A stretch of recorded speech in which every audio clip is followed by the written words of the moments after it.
Napoleon heart అంటే ఏంటి, దానికి ఆ పేరు ఎలా వచ్చింది? నార్మల్ గా మనం రెస్ట్ లో ఉన్నప్పుడు గుండె నిమిషానికి 72 సార్లు కొట్టుకుంటుంది. ప్రపంచంలో ఏ మనిషికైనా ఇంతే, నిమిషానికి 72 సార్లే. కానీ చాలా తక్కువ మందికి గుండె నిమిషానికి కేవలం 42 సార్లు మాత్రమే కొట్టుకుంటుంది. దీన్నే నెపోలియన్ హార్ట్ అంటారు. ఇలా స్లోగా 42 బీట్స్ పర్ మినిట్ ఉంటే దాన్ని మెడికల్ టెర్మినాలజీలో బ్రాడీకార్డియా అంటారు. కానీ ఈ బ్రాడీకార్డియా అనే పదం కంటే నెపోలియన్ హార్ట్ అన్న పదమే చాలా ఫేమస్.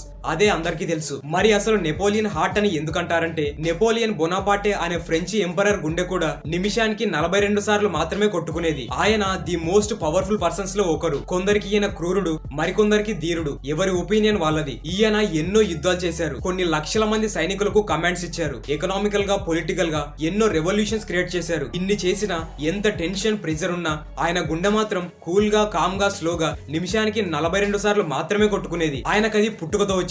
అంటే ఆయనకు చరిత్రలో పేరుంది కాబట్టి, ఆయన గుండె 42 సార్లు కొట్టుకుంటుంది కాబట్టి, అలా ఇంకెవ్వరికి 42 సార్లు గుండె కొట్టుకున్నా దాన్ని నెపోలియన్ హార్ట్ అంటారు. వీడియో ఇన్ఫర్మేటివ్ అనిపిస్తే లైక్ చేయండి. నెక్స్ట్ వీడియో కోసం మన ఛానల్ ని సబ్స్క్రైబ్ చేసుకోండి. Thank you for watching.